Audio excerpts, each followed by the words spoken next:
انا جيت. اكبر سندوتش جربناه بابا دوقني، المطعم الاشهر واللي سمعنا عنه كتير جدا ان هو بيعمل سندوتشات عظيمه، وده باين جدا من منظرها. هنجربوها مع بعض ونشوفوا طعمها حلو ولا لا، ونشوفوا هل هي فعلا اكبر سندوتشات زي ما توقعنا، والحشو بتاعها ايه نظامه واسعارها. كل ده هيبان معانا في الفيديو، تابعونا ويلا بينا. وده شكل السندوتش معانا اهو، ده حجمه واضح ان هو كبير جدا، بدايه مبشره بالحجم. ده حجم السندوتش معانا، خلينا نفتحه ونشوفه مع بعض من جوه عامل ازاي.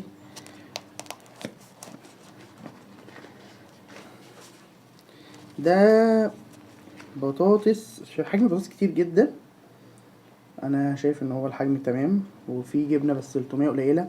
في لفته بقى صغيره جدا ان معلوش اي حاجه غير توميه، واضافه الجبنه انا اللي ضايفها بفلوس ازيد طبعا.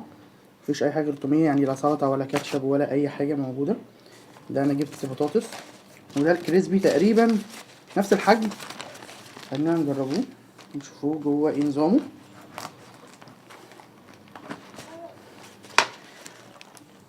ده الحجم من جوه زي ما انتوا شايفين، قطعة الكريسبي كبيرة، البطاطس كتير، التومية كتير برضو. طيب ناقص بقى ان احنا نجرب الطعم ونشوف، يلا بينا نجرب الطعم. وده كان الشكل معانا، هنجرب الطعم ونشوف ايه الدنيا، يلا بينا. طيب احنا شفنا الشكل، يلا بقى نشوف الطعم بقى ايه نظامه.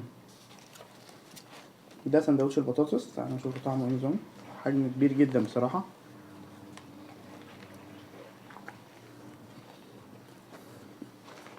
طيب مبدئيا طعم البطاطس مش حلو، ناشفة، مش طازة خالص. تحس ان هي البطاطس نفسها بايتة، مش فريش. فالبطاطس طعمها ما عجبنيش. فطبعا اكيد نفس البطاطس اللي هنا هتبقى هي اللي هنا. الحاجه اللي بتميزه طلعت مش احسن حاجه. وده هي كميه البطاطس، التوميه عاديه جدا. سعر السندوتش البطاطس 40 جنيه. شايف ان هو كتير عليه لان البطاطس مش كويسه، ممكن لو الكواليتي بتاعها يكون احسن شويه تمام. طعم الجبنه مش باين خالص.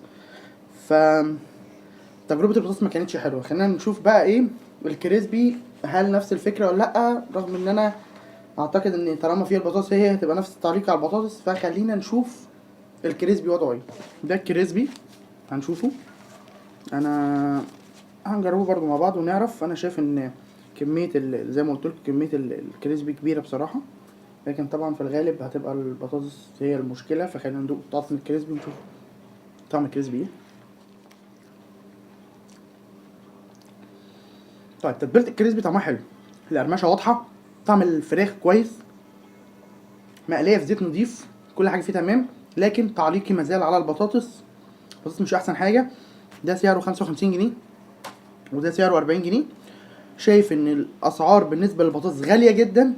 الحجم اوكي كبير، لكن مش مخدوم ككواليتي، خامات مش احسن حاجه.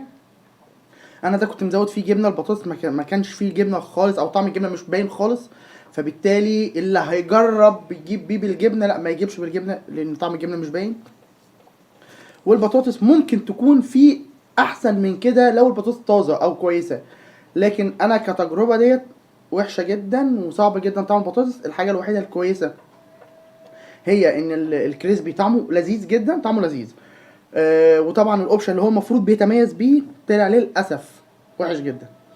ده كان فيديو النهارده عن مطعم بابا دوقني، اللي اخد ضجه كبيره جدا وسمعنا عنه كتير جدا. طلع البطاطس بتاعته وحشه قوي. دي كانت تجربتنا عن بابا دوقني والمطاعم السوريه. تقريبا هنبدا سلسله جديده من المطاعم السوريه، نجرب معظم المطاعم السوريه، فيها الرخيص وفيها الغالي، وهنبدا نخش في دايره ان احنا نجرب مطاعم مش معروفه. ودوت انتوا اللي طلبتوه مننا، قلتوا لنا جربوا مطاعم ما تكونش باينه او معروفه كتير. فاحنا بدانا بابا دوقني، وللاسف التجربه كانت فاشله المره دي.